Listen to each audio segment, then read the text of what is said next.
Just a couple points I want to raise. And I'm not going to spend too much time on this because I don't like that issues of gender dominate leftist discussions. I think that I've seen so many groups fall apart just with over these kind of questions, and that's not what I'm here to do.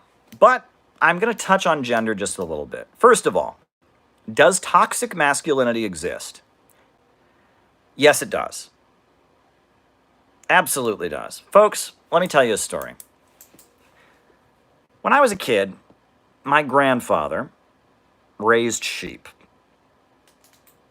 He raised sheep.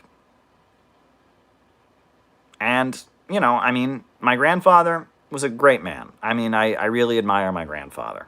And he fought in the Second World War against the Japanese imperialists. And I remember, he went to the university, one of the first people in his family, I think, to go to university.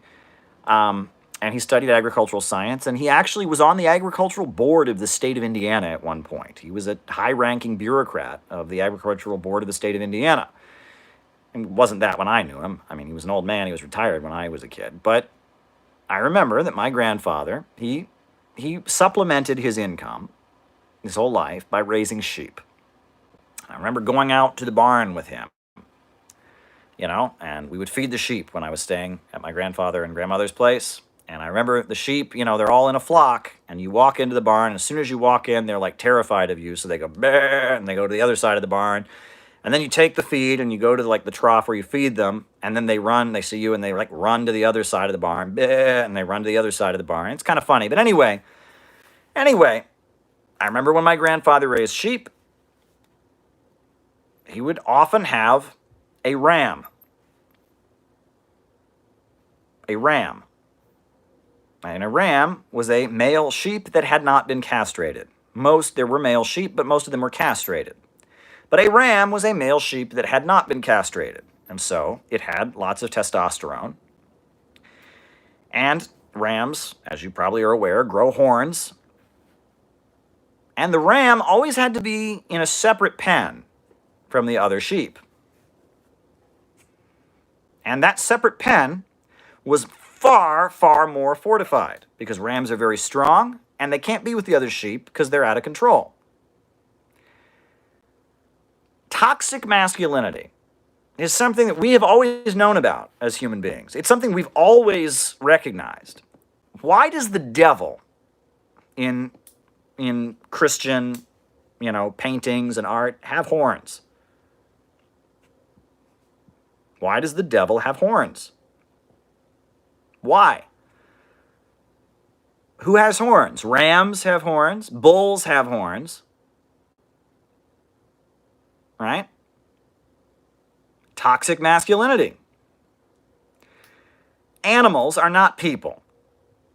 Animals are not people. They don't have our level of intellect. And the bull, the ram, is toxically masculine. It is. And we've known this throughout all of human history. The oldest work of art, the oldest poem in all of human history is called the Epic of Gilgamesh. I don't know if people have ever heard of the Epic of Gilgamesh. And it is ancient Mesopotamia. And what does Gilgamesh, the hero, who's a man, but he's not toxically masculine, what does he do? He fights a giant bull.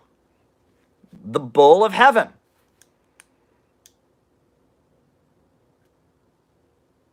And he kills the bull. And he's explaining to his followers that the bull is an animal. And it's big and strong. And it's mighty. But he has human intellect and reason. And so he is able to kill this big, mighty bull.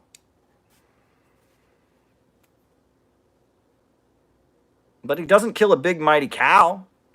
He doesn't kill a big, mighty steer that's been castrated. It's a big, mighty bull. The bull, the ram. We've always understood that toxic masculinity is a thing.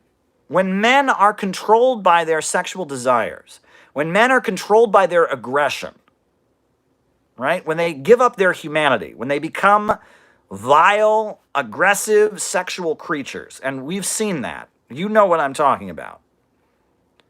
That is toxic, and it's destructive to human civilization. And that's why the devil has horns on his head, is he's toxically masculine. You're not toxically masculine if you take responsibility. You're not toxically masculine if you strongly stand up and say what you believe. You're not toxically masculine if you... No. Toxic masculinity is when human beings that are male reduce themselves to behaving like animals.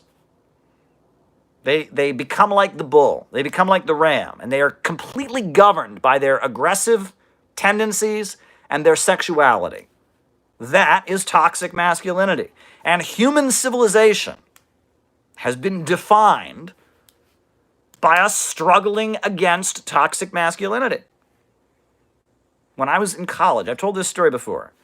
I remember, I went to a certain college in Ohio, but before I went there, I toured another college in Cleveland, at Cleveland State University. I just toured there. I didn't end up going there. But on the college tour, I toured the dorm. And they told us on the dorm tour, they said, here at the college, we have mixed men and women's dorms, and we have all women's dorms. And I, being a constant questioner who can never just let anything go, raised my hand and said, why don't you have all men's dorms? I'll never forget this. The tour guide, who was a woman, said to me, because we don't like having the furniture broken.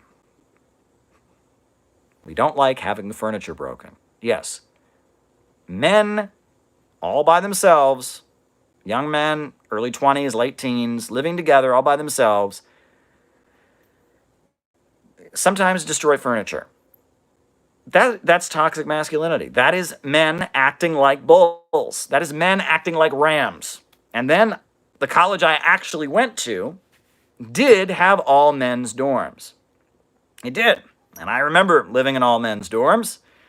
And I remember seeing furniture get broken. And I'm laughing about it because, but it's not funny. Toxic masculinity. Men who are governed by their anger, aggression, and sexuality are bad. And there's nothing feminist about saying that. There's nothing left-wing about saying that. This is something we have always recognized, that men have a responsibility to control their testosterone, to not act like bulls and rams, to start acting like humans. There's a difference between human beings and animals. Rams should act like rams because they're animals, right? And then human beings have the ability to overcome that. And that's the difference. That is the difference. But toxic masculinity is something that has always existed, and it is a reality. But it's the nature of humanity. Going back to the Epic of Gilgamesh has been an effort to control that. But there is non-toxic masculinity, and that needs to be talked about as well. If you read about Joe Hill, you read about Tom Joad in The Grapes of Wrath. You read about socialist literature. Socialist literature is full of non-toxic masculinity. Masculinity itself is not toxic, but there is a such thing as toxic masculinity. But what it really is human beings who are male renouncing their humanity and reducing themselves to animals. And this has always been understood throughout all of human civilization to be evil. And that's why Satan in ancient, and up until today, Satan is portrayed as a human being who's walking around with horns on his head.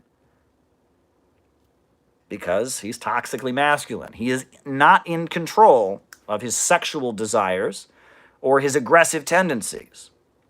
Satan is toxic masculinity, the bull, the ram. This is what toxic masculinity is. That's the situation there. That's what you need to understand, right? That human beings have always understood this, and I'm repeating myself, but I think it's an important point that needs to be made. Right? It's an absolutely important point that needs to be made. I watched a documentary years back where they were talking about teen culture. And they used the word mook, M-O-O-K, mook. And mookishness is something that's been actively promoted. That's the crazy thing. Now, there is this big pushback against quote-unquote toxic masculinity in American media. In the 90s, in the early 2000s, U.S. media was pushing quote-unquote toxic masculinity like crazy. American Pie is an entire movie that is nothing but a celebration of toxic masculinity. Young men who are obsessed with sex and engage in disgusting behavior. I mean, you know what I'm talking about if you've seen the movie, and if you haven't, don't waste your time. You don't need to know. That American Pie was the teen movie when I was in high school, and it's disgusting. Animal House. All of this stuff. It's all toxic masculinity. That is toxic behavior. When men are motivated purely by their desire for violence and purely by their desire for sex, that is toxic masculinity. When men are reducing themselves to animals, what do male animals do? They fight and they have sex.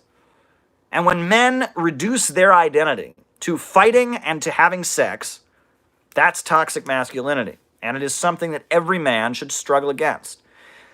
And I will say, let me add, that it's not completely fair to blame this on athletes. Now, that's a mistake. Sure. We all know about quote-unquote jock culture, and athletes have a bad reputation. But to be a real athlete, to be an Olympic athlete, to be a professional athlete, requires you to use your brain. Right? Think about it.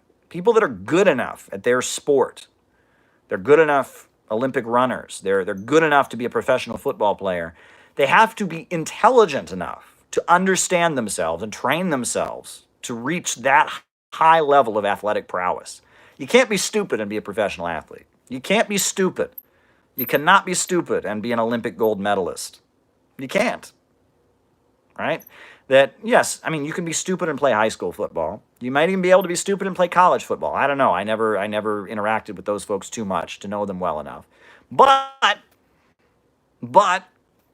to be a really serious athlete requires a high level of intelligence. Right? A serious athlete, to be good enough that you are one of the select few people. All kinds of people play sports. Right? I mean, sports is like it grows on trees, right? Especially in the United States. Football, it's like, especially in like little towns like I grew up in, no one talks about anything but football all day long, right? So anyone can play sports. All kinds of people play sports. But to be good enough, to be a professional athlete, requires one to be intelligent enough, or at least work with people who are intelligent enough that you can train your body to go the extra limit. So I don't think it's fair that people put toxic masculinity on athletes. I don't think that's totally fair. I think, there might be some things that people can say, but ultimately, I think that if you meet professional athletes, people who've won gold medals, you're not going to be talking to toxically masculine people. You're going to be talking to people who've used their minds enough to manipulate their bodies enough to do amazing accomplishments. I could never do anything like that, right? And that's the thing. So toxic masculinity certainly exists. I'll give you that. And that I think that Western civilization, and that's a big word, Western civilization, right? That's a big thing like alt-right people try to use. I shouldn't say that, I guess. I'll say Western countries. Western countries, they have a crisis now because they don't know what to do about men. And this is very apparent. They don't know what to do about men. They realize that they don't know what to offer men. What does it mean to be a man in a Western country? They don't have an answer. They're wrangling with the answer. They don't like Trump. Very much appeals to masculinity. He does. They don't like Trump. The majority of the ruling class doesn't like Trump. And I feel like there's a lot of articles being written in popular culture. There's a lot of popular YouTube videos. There's all kinds of stuff trying to wrangle with what is the masculinity we want to promote, right? A lot of people on the internet just hate, a lot of leftists just hate men, right? I mean, and that's trendy in leftist circles to be like, oh, men are awful. Screw you, white man. But there's a lot of white men in the United States. There's a lot of men of color in the United States. I mean, You have to have something for men to do. Masculinity. You're going to have, male chromosomes in society, right? So men have to exist. What is the West going to do about men? What role do men have? And you can see this. There's a whole lot of confusion about this. They're wrangling. Trump, a lot of men Trump appeals to men, right? There's a feeling among a lot of the culture that just the way men are, the way boys are when they're growing up, the way men are, is just wrong, and men just need to just go away. Well, they're not going to go away. I'm sorry. We're 50% of the human population. Men are not going to go away. So what do you do about it? What do you do with men? And they don't know. The ruling class of the United States has no clue what to do about men. They don't know what to do, right? Trump is using male resentment. Trump very brilliantly, I'm not saying I agree with Trump, but I'm just telling you, he brilliantly manipulated male resentment in order to win the office, right? Hillary Clinton, right, is an awful, evil person who's extremely hateable. And he channeled that anger at her into kind of an anger that a lot of men have about the way culture is becoming. And Trump is very much, he's a wealthy man, he's crass, and he appeals to this kind of desire in an age where there's this feeling that somehow all masculinity is toxic. Donald Trump got up there and said, I'm toxically masculine, grab her by the you-know-what, and it was a pushback against this rejection of all masculinity. In a lot of ways, you can interpret the Trump election as a pushback against this feeling that men just shouldn't exist. But of course, what did Trump use it for? For anti-immigrant bigotry, for, grab her by the, that's not acceptable. Not acceptable at all. Trump is a misogynist, some of the things he said are just awful and nasty and horrific. There's no indefensible statements he's made about women. But he harnessed a resentment that has developed among a lot of men. And a lot of women voted for Trump. Let's not get this wrong. A lot of white American women voted for Trump because they, for whatever reason, respect this masculinity that's fading away. It's complicated. It's very, very complicated. I feel like the obsession all of a sudden with Mr. Rogers. Have you noticed that? They made a documentary about Mr. Rogers. Now they got the movie with Tom Hanks. And it's like they're trying to put up Mr. Rogers as the ideal man, can you say I'm special? It's a beautiful day in the neighborhood. They're putting up Mr. Rogers. It's like they're trying to have Fred Rogers, the children's TV star, be like the ideal of what a man is. I don't think that's going to work, folks. I'm not saying that there weren't great things about that individual. He did a lot to help a lot of kids, but I don't think you're going to channel all men in the United States who have resentment or confusion about what it means to be a man into becoming Mr. Rogers. It's not going to work.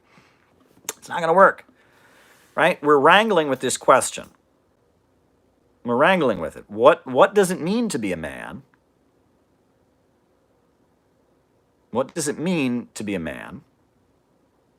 Number one. And what is U.S. society going to do to control men?